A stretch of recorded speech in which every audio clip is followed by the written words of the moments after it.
Hello everyone, मैं हूं आदर्श यादव और final welcome back again CBSE Yadav classes. और आज इस वीडियो में बात करने वाले मैथमेटिक्स के उन चैप्टर्स की बात करेंगे। बेसिकली जो चैप्टर्स आपके लिए एग्जाम पॉइंट ऑफ व्यू से बहुत इंपॉर्टेंट है और हाई स्कोरिंग पे चैप्टर्स हैं। ठीक है, जैसे देखिए मैथमेटिक्स में टोटल आपके 13-14 चैप्टर्स हैं। 13-14 चैप्टर्स हैं, मान लीजिए आपके 14 चैप्टर्स हैं मैथमेटिक्स में, लेकिन उसमें से कुछ ऐसे चैप्टर्स हैं जो कि आपके हाई स्कोरिंग है। मान लीजिए स्कोरिंग चैप्टर है, ठीक है, स्कोरिंग चैप्टर्स हैं। अब उन स्कोरिंग चैप्टर्स कौन कौन से हैं जहाँ से सीबीएसई ज़्यादातर क्वेश्चंस बनाता है और ज़्यादातर आपका वेटेज भी उन्हीं चैप्टर से रखता है सीबीएसई अपने जो भी अपना पेपर बनाता है उसमें। तो वो कौन कौन से चैप्टर्स हैं तो उनके बारे में बात करेंगे। बेसिकली हम सब कुछ आपको स्क्रीन पर लिखकर बताएंगे, एकदम प्रॉपर तरीके से बताएंगे। तो आप सतत पेन कॉपी ले लीजिए और नोट करते जाइए वो चैप्टर्स। और ज़्यादातर आपको मतलब अदर जो चीज़ समझ में नहीं आ रही तो उससे हट के आप उन चैप्टर्स पर ज़्यादा फोकस ज़्यादा करेंगे, क्योंकि वो फोकस आपके लिए बहुत मेंटेनेंस रखेगा, बहुत मेंटेन रखेगा।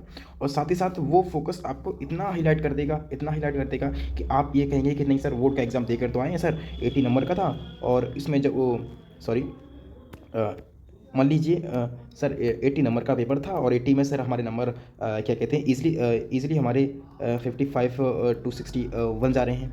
ठीक है, ऐसा आप कहेंगे, क्योंकि वो चैप्टर्स मैं ऑलरेडी आपको बता दे रहा हूँ जो chapters exam point of view से बहुत इंपॉर्टेंट है। ठीक है, तो बता दे रहा हूँ। सबसे पहले मैं आपको बता दूँ कि मान लीजिए मैथमेटिक्स में आपके 14 चैप्टर हैं और 14 चैप्टर्स आपके मैथमेटिक्स में हैं, जिसमें 14 चैप्टर्स में से कुछ चैप्टर्स मैं लिख रहा हूँ जो कि बहुत इंपॉर्टेंट है। वीडियो ज़्यादा बड़ी नहीं होगी, वीडियो आपकी 2 से 3 मिनट की वीडियो होगी, जिस वीडियो में हम बेसिकली इतना आपको बता देंगे कि इंपॉर्टेंट कौन कौन चैप्टर हैं। देखिए, सबसे पहले रिलेशन एंड फंक्शन, ठीक है, रिलेशन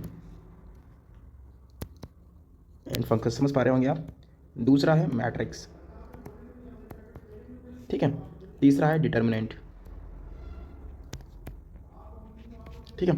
3 चैप्टर बेसिकली हो गए। अब जैसे आप ये कहेंगे सर आप इनवर्स ट्रिग्नोमेट्रिक फंक्शन को क्यों छोड़ रहे हैं। देखिए, इनवर्स ट्रिग्नोमेट्रिक जो फंक्शन है चैप्टर इजी है, ज़्यादा वेटेज नहीं है उसमें, लेकिन कहीं ना कहीं वह कैलकुलस से आ जाता है, कैलकुलस से आ जाता है। अगर आपको करना है थोड़ा सा, अगर इजी लगता है तो आप इस चैप्टर को कर सकते हैं, इजीली अच्छी तरीके से कर सकते हैं। अगर नहीं कर पा रहे हैं तो इस चैप्टर को, इनवर्स ट्रिग्नोमेट्रिक को स्किप कर देंगे, ठीक है, स्किप कर देंगे, ठीक है। उसके बाद थोड़ा सा आगे बढ़ेंगे।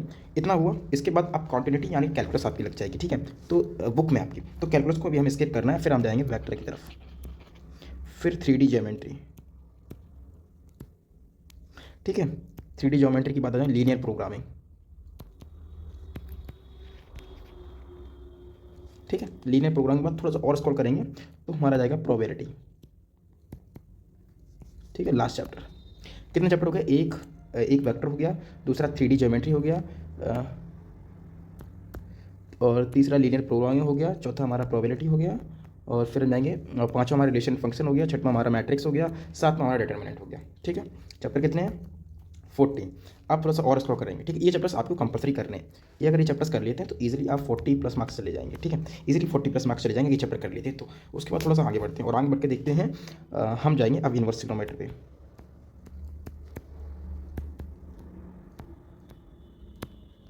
इन्वर्स ट्रिग्नोमेट्री जाएंगे तो इन्वर्स ट्रिग्नोमेट्री फंक्शन अगर चैप्टर आपको इजी लगता है तो आप इस चैप्टर को कर सकते हैं, इजीली अच्छी तरीके से कर सकते हैं। अगर इस चैप्टर को आप नहीं कर पा रहे हैं तो इस चैप्टर को आप नहीं कर पा रहे हैं तो थोड़ा सा आगे बढ़ेंगे और स्किप करेंगे। बेसिकली अगर कहें तो इसमें 80% पोर्शन हार्ड है और 20% पोर्शन आपका ईजी है, ठीक है। तो थोड़ा सा मैं वीडियो को, ठीक है, तो इजीली ट्रिग्नोमेट्री फंक्शन एक इजी चैप्टर है तो इसको आप कर सकते हैं। उसके बाद अगर कैलकुलस में चले जाएंगे तो कैलकुलस में कॉन्टिन्यूटी एंड डिफरेंशियबिलिटी जो चैप्टर है वो थोड़ा सा इजी चैप्टर है, इजीली समझ में आ जाएगा, इजीली वहाँ से 5 से 4 नंबर के क्वेश्चन बन जाते हैं, ठीक है। तो चैप्टर को कर लेंगे। देन उसके बाद कैलकुलस है तो आप स्किप कर सकते हैं। अगर कहीं पर भी आपको कैलकुलस ईजी लग रही है तो आप इजी कैलकुलस को कर सकते हैं, वैसे ज़्यादा हार्ड नहीं है। आप कोशिश करेंगे तो कैलकुलस अच्छी तरीके से कर पाएंगे, ठीक है, कैलकुलस अच्छी तरीके से कर पाएंगे। तो आप भी कम से कम ये चैप्टर कर लेते हैं तो 80 में से आपके मान लीजिए आपका 48 नंबर तो यहाँ से क्लियर हो ही जाते हैं। देन अगर थोड़ा सा और स्लो कर दें तो 60+ आप नंबर चले जाएंगे और बाकी कैलकुलस में अगर थोड़ा सा कर लेते हैं तो आप 70+ चले जाएंगे, ठीक है। और थोड़ा अच्छा प्रैक्टिस कर लेते हैं, PYQ अच्छी तरीके लगा लेते हैं तो 80/80 भी कहीं ज़्यादा दूर नहीं, ठीक है। आई होप आपको वीडियो पसंद आएगी। वीडियो पसंद आए तो वीडियो को लाइक और चैनल को सब्सक्राइब जरूर कर लीजिए।